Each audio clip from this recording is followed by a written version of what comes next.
seventh-day holy day. Now that happened at the beginning. At the same time, the Bible says that's the creation. The Bible says that there's a new creation now. And in the new creation is brought through Messiah. It's brought through Messiah on the cross and in the resurrection. That is the work of a new creation, a new birth, a new Genesis, a new beginning.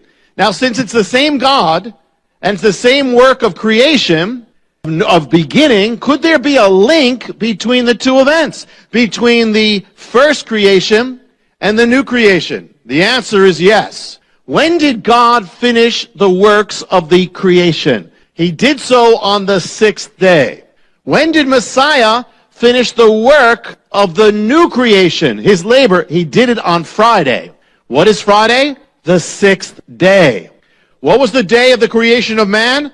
The sixth day. What about the new creation of man? The sixth day. And what is the day of the redemption of man? The sixth day. Same day that God created man.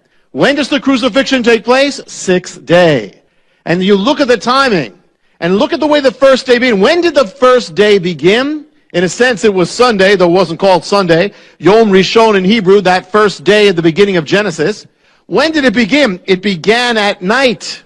The Bible says always that it was first night and then it was day, the opposite of the way we think in the West. In the Hebrew calendar, it always begins at night. Every holiday, as you know, begins when the sun goes down. The sun goes down, it is Erev, it is evening, the new day begins. That's why it's not just because of the Hebrew holidays. Every day on the calendar is like that. It's just you note it when the Hebrew holiday comes up that you only start at sundown. So the first day, the reason why that is because it's in Genesis that way. That first there was evening, and then there was morning. So every Hebrew day begins at sunset of the day before, and ends at sunset of the day after. So therefore, the sixth day is Friday, but when on the biblical calendar would the sixth day begin? Not Friday, but Thursday. It begins Thursday night. The sixth day begins at sundown on Thursday. Is that significant? Very.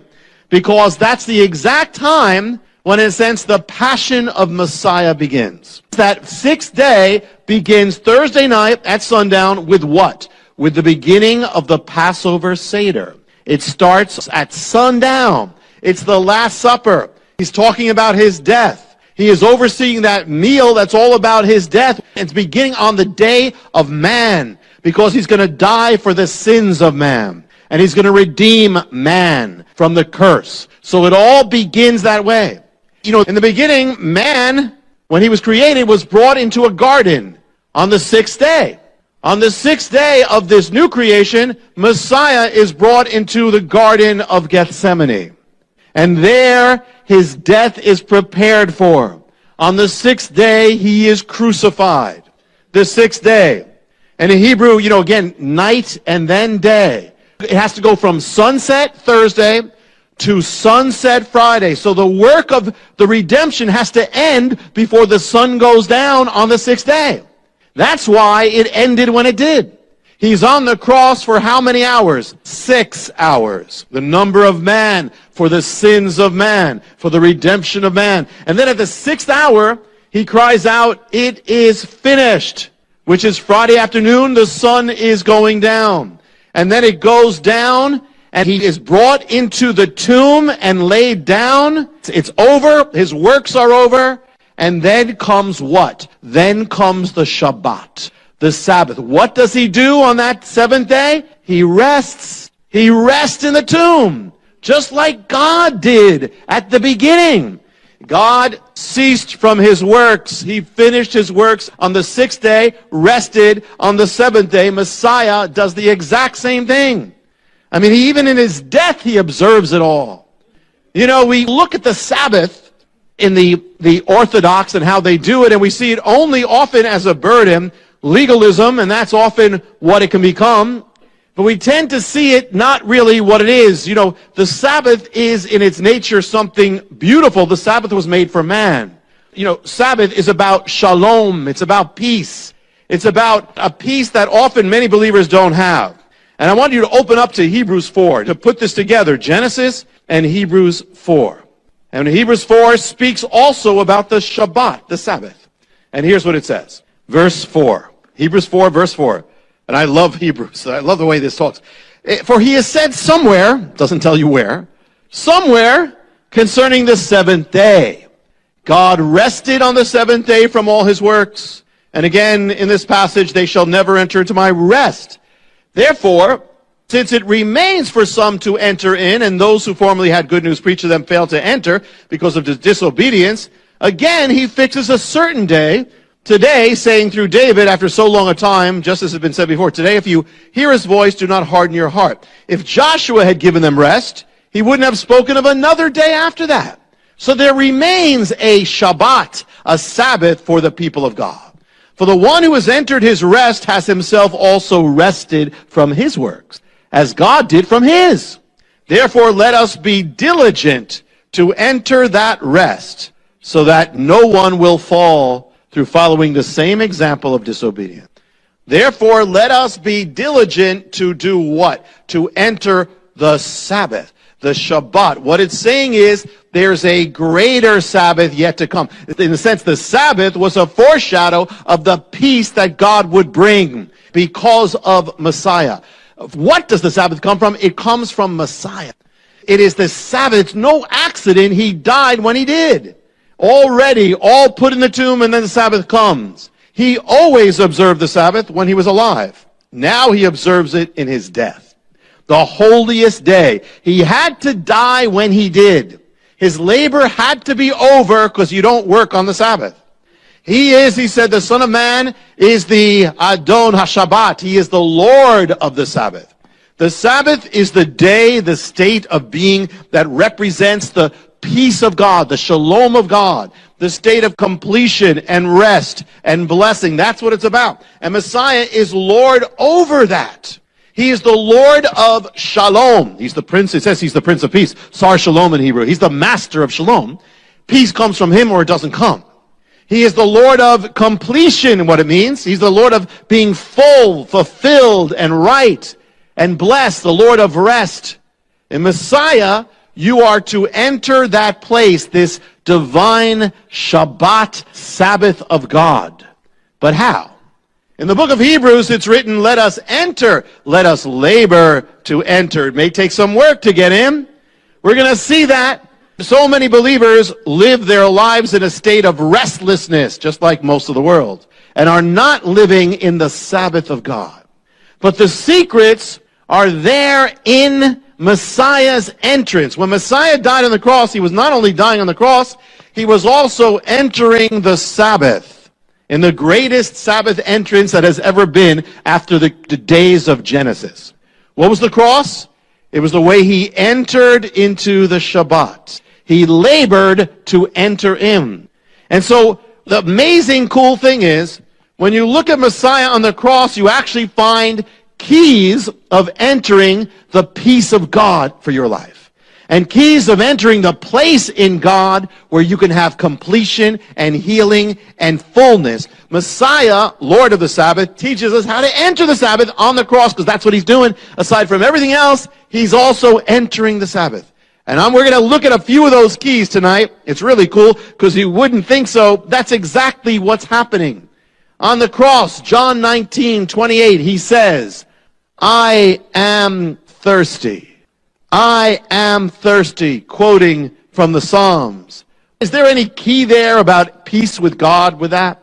Yes, there is. One of the keys of having peace with God and peace in your life is you have to bring your needs to God. Whatever that is, as much as you don't, you're in trouble. And you'll never be at peace. As much as you pretend you don't have a need, you will never have peace with God. You know, as much as you try to fulfill your own need, you will never have peace with God. As much as you keep two worlds apart, hey, you know, at home I'm one way, I'm here and I'm pretending everything's fine in my life, and yet I have a real need. If you don't bring that to God, you're not going to have peace. You have a need for people to accept you. Listen, we know that's not the end. We shouldn't be there at the end. But if you have the need, don't pretend you don't have it. Bring it to God. You know, whatever the need is, you're lonely, bring it to God. You know, it may even be, you know, you're tempted, bring it to God is what it's saying. You have to bring your thirst to him, and you have to confess it if you're going to be touched, if you're going to have peace in your life. He said, come to me, all you who are weary and burdened down, and I'll give you rest. And come to me, all you who are thirsty, come and drink. First thing is, don't hide your need. People get into big trouble for doing that. And some of the great saints of God, David got into big trouble for keeping kind of two things in his life and pretending he didn't have that need. God said, why don't you come to me? The thing is, whatever it is, even if you're being tempted, that's a need, bring it to God. God is never saying, don't bring it to me, I don't want to touch. He never says, I won't deal with it. He'll deal with it. Bring it to God. And he's there. Next thing he says on the cross, another key to the Sabbath of God, of Messiah. Matthew 27:45, he says, Eli, Eli, lama sabachthani. He speaks Aramaic, quoting from the Psalms in Aramaic. Eli, Eli, my God, lama, why? Sabachthani, have you forsaken me? Now people argue and say, how could he be God if he's saying, my God, you've forsaken me? That's the awesome thing about the cross. It's God actually separating himself from himself so he could be one with us who are separated from God. And yet it's all that, and it's also part of the Sabbath entrance. You wouldn't expect a leader to say this publicly, and here of all people, Messiah to say this, to say something like that, saying that God has forsaken him, and he's saying, why? But another next key related to the first, for you to have peace with God, peace in your life, is that come as you are. Bring everything, even the sin in your life, especially the sin, God wants it. The guilt, especially the guilt. He took all these things on the cross, and he already took your sin, so if you're holding on to your sin, you're a thief, because it belongs to him. No matter what it is, maybe you think that God promised you something that didn't happen in your life, and you've been dealing with this, and it's been separating you from God. Until you get this out with God, you're not going to have peace. Even the separation from God, don't let that, listen, if God himself is saying, God, why are you far from me? If God could separate from himself and still be God, that means that no matter how far you feel from God, there's a way, doesn't matter what it is, even that won't separate you from God. You could have committed murder, and that still won't separate you from God if you bring it to God. It's just you don't feel him close. Bring it to him. You're mad at God. You ever been mad at God? Yes, of course you've been mad with God sometimes. The key is, we know the end of the story is that God wins the argument. But the thing is, if you don't ever argue with him, he'll never win in your life. You understand? Jacob wrestled with God. And you're mad with God, bring it to God. It's okay. It's not going to shock him. Other people in the Bible were mad about him. David was. Others were. The thing is that God is used to that. But you got to bring it to God. And at times you might even say, listen, I don't feel like, I remember a time when we were waiting, hoping for a particular building that fell through early on, and we had no other building. And I remember that day when it fell through after a year, I said, God, I'm just not happy with you today. And I don't feel like talking to you today. But I was telling him that I didn't feel like talking to him. It was okay if you don't feel like talking to him as long as you tell him about it. What happened was, God then did the biggest miracle. The next day, he got us the building. But I had to get to that point. If I just didn't deal with it, not it. Lama, he says, why, God? Which means we don't have to understand everything, but still bring it to him. Why, God? I don't understand, but I don't have to understand everything, but this is what I'm feeling. Come as you are. No matter how distant you are from God, he's there with you, also knowing what it is to be distant from God. Even in that. Eli, Eli, lama sabachthani. Even then, my God, you're still my God, even though I don't understand what you're doing. Messiah's word on the cross. One of the things he says on the cross in John 19:28, woman, behold your son. Behold, man, behold your mother. What's this about?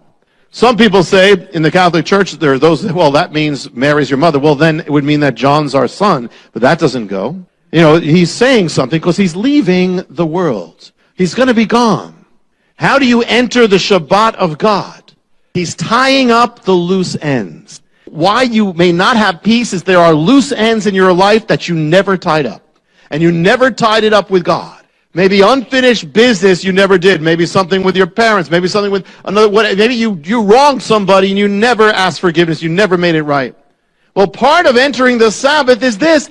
He's finishing up. You know, you can relate to this. You're going on vacation and it takes you like days to finish up in order to go on vacation. And it takes a lot of work to go on vacation.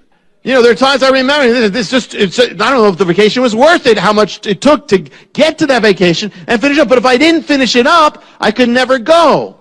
If you want to enter God's rest, then if there's unfinished business, you need to bring it to God and finish it up. You know, Zacchaeus, when he was saved, he didn't say, okay, I'm saved, so forget about everybody else. He said, okay, I'm going to go back to everybody, and I'm going to give them 4 times as much as I ripped them off for. He was tying it up. This was a man who undoubtedly had peace. You ever leave home and you're thinking, wait, there's something I left on, or there's something there. Something not, I left the light on. I left the oven on. I left the mixer. I left the machine on. I left the lawnmower on. And there's something there and you don't have peace because there's something unfinished. Maybe right now you have something at home and you have no peace. You can't have rest and peace until you can say goodbye, finish it up, wrap it up. If there's something in your life, wrap it up. Something gnawing on you, wrap it up. Some guilt, some shame, wrap it up with God. It's His. Messiah on the cross in Luke 23:34, He said the most awesome words, Father, forgive them, for they know not what they do. Here He is bleeding to death. They're killing Him wrongly. Hating Him, mocking Him, degrading Him, despising Him.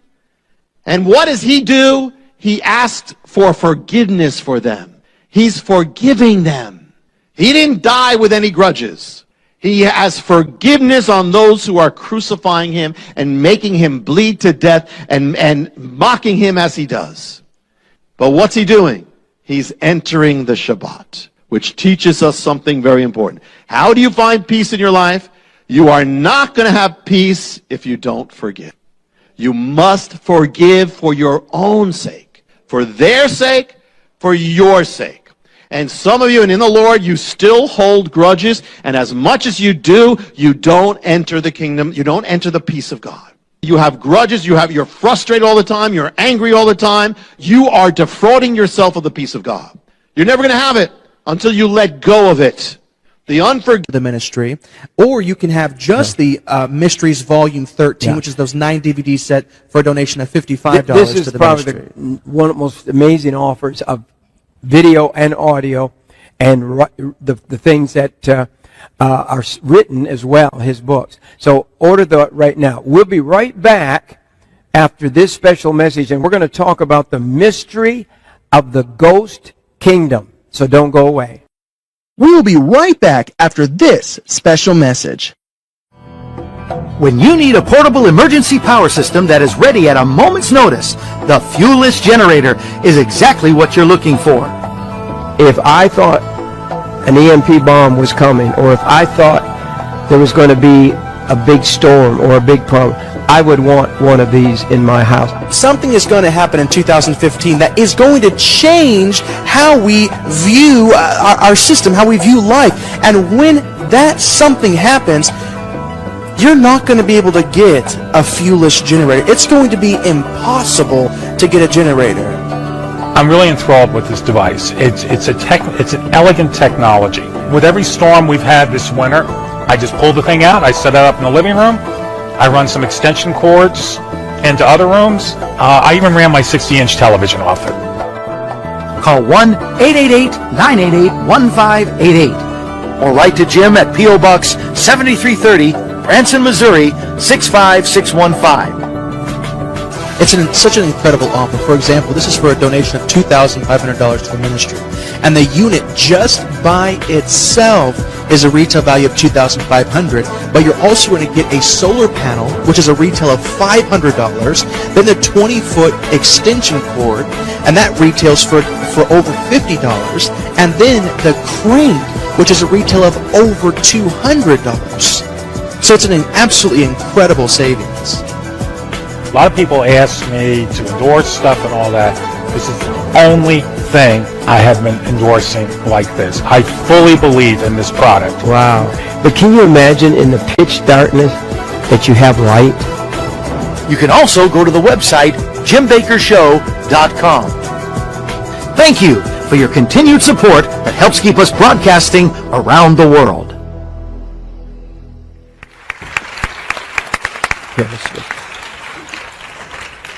Rabbi, one of the messages in your new series, the Mystery Volume 13, is the mystery of the ghost kingdom. That really intrigues me also. You have some real mysteries there. Sound like Hardy Boy books to me, you know. Mm-hmm. So the mystery of the ghost kingdom. Yeah. What does that mean? Well, this is linked to Daniel. Let me start this way. When I was growing up, there was a movie called "It's a Mad, Mad, Mad, Mad, Mad World." Oh yeah, and it was very funny. I saw that one when I was a kid. At one point, they're looking for this treasure. Some of you, and they're looking for, and they say it's under the big W. And they're walking around this park looking for it. They're going all around, and right there, it's in front. But it's so big they don't see it. I mean, it's right there in their faces, but they don't see it. Well, this is a prophetic. I want to share a prophetic end-time mystery that is like that big W. In other words, it is so big, and it's right there, and we, for the most part, have not seen it. This is going to be kind of a whole new take on it. And beginning with Daniel 2.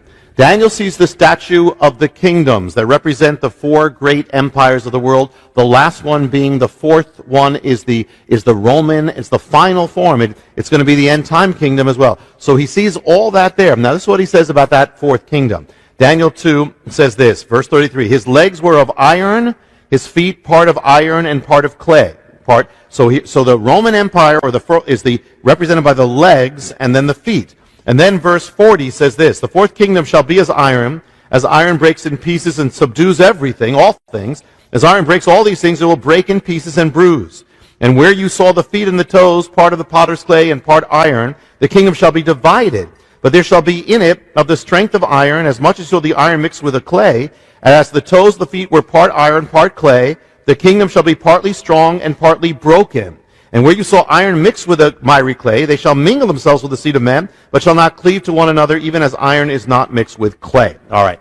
Rome. The traditional view of prophecy is this. Rome was the ancient kingdom. It fell in ancient times, long gone. We're waiting for when it will reappear. Now, that is true. That is true. Much can be said, but there's a whole nother realm of this that is true that I believe we've missed. In fact, the fourth empire is already here. And let me share this. Here's the key. First key is the legs are divided. It's a divided, and then the toes, it says it's a divided kingdom, divided empire. And so it is divided in clay, iron, divided with the legs, divided there. It's an empire of division or duality. Two things, Rome, iron and clay. Rome was made up of the Romans, was also made up of peoples from all nations. Rome was divided literally into east and west. It became the Eastern Empire and the Western Empire.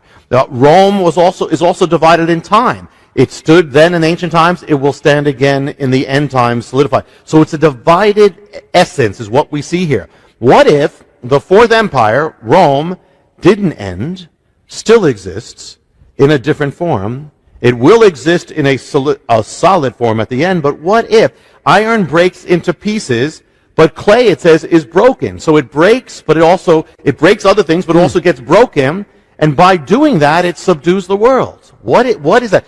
There are different ways of subduing the world. What if the Roman Empire, by actually breaking, has been part of subduing the world? Rome is gone, or is it? The picture we have is Rome falling in 476 AD. The Germanic tribes come in, wipe it out. But what people don't know, by that time, Rome was already made up, the army was already made up of Germanic tribes of Rome. Much did not change when that happened. In fact, they even have a hard time making a real date of if it ended. It actually, the barbarians, who we say took over, continue to recognize the Roman Empire and said they are under the Roman Empire. Medieval civilization, Middle Ages, feudalism, was actually a carryover of Rome. It was just Rome breaking apart. It was the same thing. The language of Europe then was Latin, which is the language of the Roman Empire. It did not stop. 800 AD, Charlemagne is crowned emperor of the Romans. This is long after Rome was supposed to be gone. is crowned the Holy Roman Emperor. Rome will remain the center of civilization for over 1,000 years. Most of us learned in school about what we call the Renaissance. What's the Renaissance? The Renaissance is the rebirth of what? It's the rebirth of Roman culture. It was all about Rome culture infusing everything. The year 951 AD, the Pope crowns the German emperor or conqueror Otto as king of what? The Germany? No, of the Romans. He's one of those. It starts the Holy Roman Empire. We've heard about the Holy Roman Empire. This is a continuation of Rome is happening, and one of those Holy Roman empires is called Charles V. One of his little piece of land was part of America. Now, America under this emperor of Rome. Now, this is the fourth beast, but it goes much farther. What's happening is that Rome actually did not end. I mean, in one sense, it spread through the world. It's been spreading through the world. Wow. It's been leavening the world. You can travel the world and look at capitals of the world, and all over you'll find their buildings are made to represent Rome. All over the world. Roman law is the basis of much of law that is still all over the world. When the Holy Roman Emperor fell, or the empire fell, out of it was born Germany. The leader of Germany was called what? The Kaiser. What is Kaiser? It's Caesar. It means Caesar. Oh. Kaiser is simply the German way of saying Caesar. So here you have the Holy Roman, then you have that. 20th century.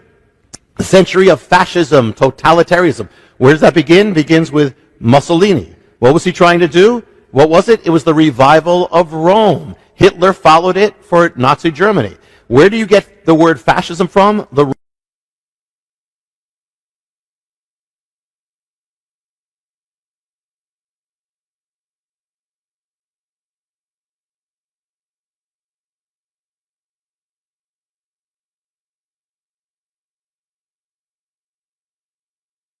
reign, they ruled as what? What's their title? Pontifex Maximus. What's that title? That was the title of the Caesar of Rome. The emperor of Rome was the Pontifex Maximus. They took that from the same leader of Rome. The diocese, that's how Rome divided up Rome into dioceses. Well, through the Catholic Church, it divided up, the world has been divided up as the Roman Empire. I'm not saying people in the Catholic Church know this or that's the point, but this is all the same, the continuation of the same thing. What language? Latin. From Rome comes the idea of the global state. The fourth kingdom, actually from the pieces of the fourth kingdom, which became France, Spain, England, and others, they colonized the entire world. The entire world, in other words, Rome broke up into France, England, and they each became an empire that subdued the entire world. I mean, you have the Spanish Empire, the French Empire, the British Empire. The British Empire, just one little piece of Rome, subdued 1/4 of the entire world. Some say 1/3 of the world. In other words, Rome has already been spreading and has been subduing culture, has been changing culture. One of the colonies from that little fragment of Rome is America. Colony, with that word, even the word comes from Rome. Our building, you go to Washington, D.C., and you'll see, look at the buildings there. The Capitol building is modeled after the Roman Pantheon. The Pantheon means the temple of all gods. That is our Capitol building. What does it rest on? Rests on Capitol Hill. What's that from? That's from Capitoline Hill, named after the Roman hill. You can look at the Supreme Court building, same thing. It is the Roman thing. Even the word, what's our highest body of ruling? The Senate. Where's that from? Rome. The president, the word president comes from Rome. The language of Rome, Latin, in one form or another, has covered the world. If you speak Spanish, that's basically Latin just morphed. It morphed into Spanish. You speak French, it's Latin, morphed into French. You speak Portuguese, it's Latin. It's the Roman language, morphed into that. Romanian, same thing, all that. English, we say English. English, what is English? English is Latin mixed in with German.